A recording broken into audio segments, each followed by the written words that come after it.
You're tuned into Exercise for the Mind, where we give you the best tips on battling mental health with the strength of your body. Hi everyone, welcome to Exercise for the Mind. I'm your host, Raina Wall, the founder of this podcast, and today I'm going to be talking about how to structure your workout.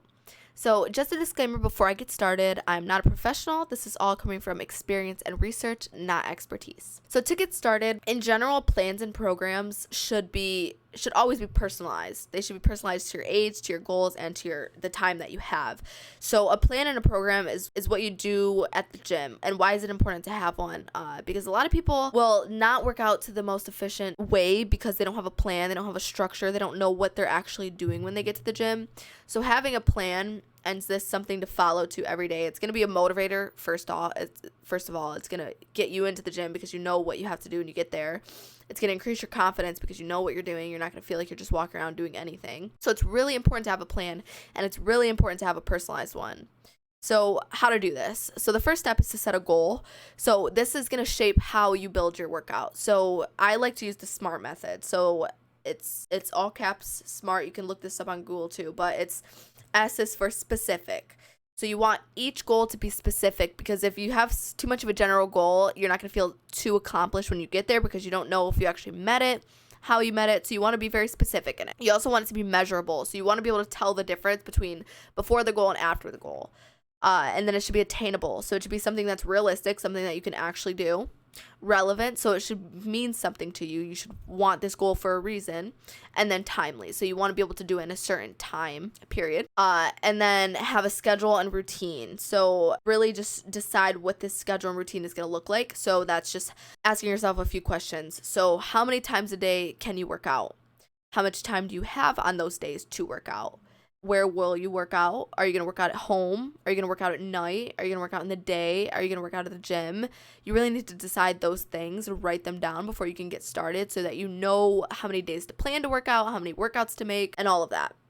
So the first is deciding whether you're going to build muscle or you're going to lose weight. So this is where we build the workouts. This is where it comes in that you're going to decide what you're going to do and what it's going to look like. It's going to be based on what your answer to that question was: build muscle, lose muscle, or maintain weight. So the most effective workouts for anyone are those that could be stuck to. So any that you can do consistently. I always talk about consistency in my episodes because it's the most detrimental thing, is being able to do something continually until you can reach those results. So my tip is for beginners. So if you don't work out that much and you're just getting started, so my tip is to do a full body workout 2 to 3 times a week.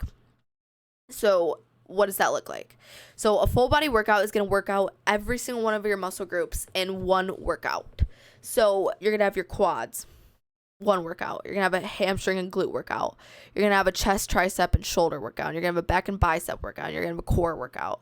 You're going to have one exercise for each of those muscle groups, all in one workout program. So how is that going to look? So it'll be 5 exercises total, 5 to 6 exercises, depending on how many muscle groups you want to work out. And then a good tip to be able to do that is try compound movements. So if you don't have time for 5, or if you don't want to do 5, or if you want to kind of lower how many workouts or how many exercises you're doing, try compounds. So compound is a body movement that engages multiple body parts. So for example, squats. So when you're squatting, you're holding the barbell on your back. So you're using a bit of your arms because you have to hold that barbell in the same place. When you're squatting down, you're engaging both the front of your leg and the back of your leg. So you're engaging hamstrings, and quads. So you're hitting 2 of those muscle groups in one workout. And then push-ups. So push-ups is another example of a compound movement because it's working out your push muscles, which is going to be your chest, your shoulders, your triceps, and it's working out your core. So you're using your core for balance, and you're using your push muscles to actually move your body up and down, and those work hand in hand, and it activates them both, and that's 2 muscle groups in one workout. So those are just used a lot of times to minimize how many workouts you're doing or how many exercises you're doing in one workout. Different compound movements and different movements, exercises movements in general, can be found on Google, YouTube, and different platforms and the search engine. But you, like I said, you really want to have one exercise per muscle group. So that's quads, hamstrings / glutes, chest / shoulder / triceps, back / biceps, and core. So one exercise per muscle group. And that'll make up your one full body day. And then the plan above, the plan that I just talked about, that'll work regardless of if you're trying to lose weight, gain weight, or bulk. That'll work for all three. And to kind of like decide on which one you're doing, it's going to simply be dependent on your caloric intake in terms of goals. So if you're trying to lose weight, do the same plan I just told you about. Maybe eat 200 to 500 less calories than usual per day. If you're trying to gain weight, same program I just told you about, but maybe 200 to 500 more calories than usual a day. And if you're trying to bulk, same workout as above, but 500 to 750 more calories than usual per day. So it really becomes down to nutrition. Like workout exercises, it's not one size fits all, but it's very similar.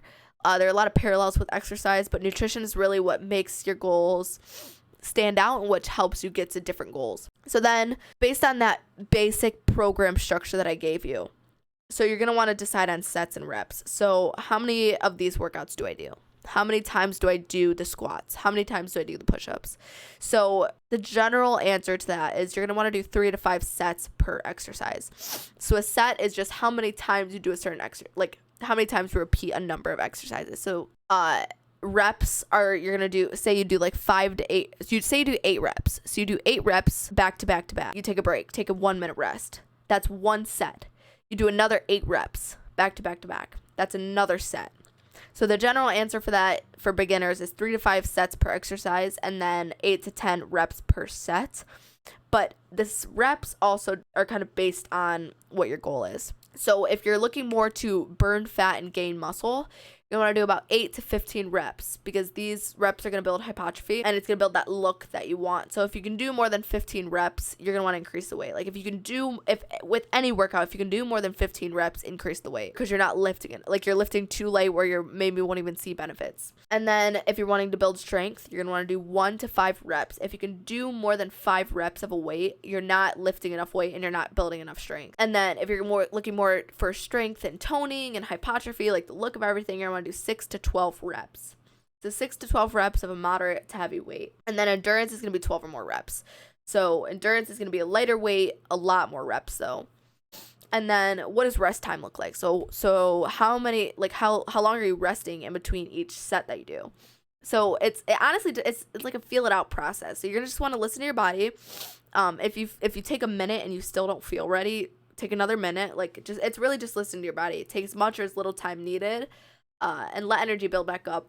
I recommend if you're doing compound movements, which are just many muscle groups at once, I recommend 1 to 2 minutes. When I'm doing an isolation movement, I'll take more 30, 45 seconds just because with compounds, I'm lifting a lot heavier. So I need a lot more time to catch my breath to actually be able to lift that weight again because it's usually pretty heavy. But for isolation movements, it's typically pretty light and I can almost do them consistently between the reps. But how much do you lift? So how do you know what's enough and what's not too much? So as much as you can do a full set with. So lift as heavy as you can, but make sure you can do a full set with it. So if you're doing 4 sets of 8, make sure you pick a weight where you can do all 8 reps. If you can't do all 8 reps, you're lifting too heavy, unless you're training for strength. Or if you're training for a burnout, or if you're training to like just finish your muscles for like a max or something like that. But you're going to want to do as much as you can do a full set with. So for example, for my shoulder presses, I can do about 15 pounds, but I think I can reach, so I only do 15 pounds because I could probably do like 20, 25, but I do 15 because I can do all 12 of my reps with that weight. So I just keep it at 15, and then one day I might be able to do more weight. But as of now, I'm at that weight. And then just whatever feels moderate. So whatever weight, like if your goal is strength, obviously lift past your comfort zone. But if your goal is more like endurance, hypertrophy, don't lift as heavy. Just whatever feels moderate. And it's trial and error. Just what feels right for you. You're going to have to play with it a lot. Lift different weights, like a lot. Switch it up a lot until you just find out what works for you. And then track that in progressive overload. So try to just increase weight weekly. Try to do more than you did last week. And then there's how long do you work out? So typically it's going to depend on how much time you have. 60 minutes is recommended. 60 minutes is the most of the time that you're going to have, or it's the amount of time that you really need to get a good workout in. But if you want to do more, go ahead. If you want to do less, If you have to do less, go ahead as well. It really just depends on how much time you have, but 30 to 16 minutes is a sweet spot. And then varieties. So there's a lot of different varieties to do with that workout program that I told you about. So there's supersets. So supersets is pairing 2 workouts back to back. So you do 1 set of 8 squats. So you do 8 squats, and then no rest time. You go right into single leg lunges. You do 8 lunges per leg. So you do squats, then lunges, then take a 2-minute rest. Squats, lunges, 2-minute rest. Squats, lunges, 2-minute rest. Until you finish your sets and reps. So that's a superset. It's just 2 workouts, 2 exercises in 1 set. And then there's circuits. So circuits is doing one set of every exercise once and then repeating. So that's doing 20 push-ups, then straight into 20 jumping jacks, then straight into 20 box jumps, and then take a 2-minute rest. Track your progress, like I said, with the progressive overload. Keep a notes in your phone. Bring a pad or like a paper pad with you to the gym and write down the weights that you're using, because you want to steadily increase them every single week, depending on what you need. So write them down, track your progress, track how your body feels. Maybe get a journal that allows you to write down what you feel during each workout, and just write down if it feels heavy, if it feels light, if you feel exhausted after, because you can use that to track your progress the next week. Like maybe the first week you wrote down that it felt so hard, it was super heavy, but then that week after feels a little bit better, and then it keeps getting easier, and that's how you can kind of know to change the intensity or the weights. And then tracking the intensity, like I said, so how much weight can you do for how many reps, and then maybe the next week you can do like a lot more reps but the same weight, so you're doing more intensity. And then time, so how long does it take you to actually do this certain set? Like is it taking you like 20 seconds to get that barbell up? Like is it super hard? Are you the next week, are you doing 10 seconds, or the next week are you just repping it out super quick? So those are all my tips for today. I know this episode was a little longer than my typical episodes, but I really wanted to make sure you guys had a lot of the information, and this is just kind of programming for beginners in a way. I'll have a later episode on programming for splits and different kind of programs that you can follow, but as of now, this is what I have for you guys, and I thank you all for listening, and I hope you all have a beautiful day, and I cannot wait to talk to you next week. See you later.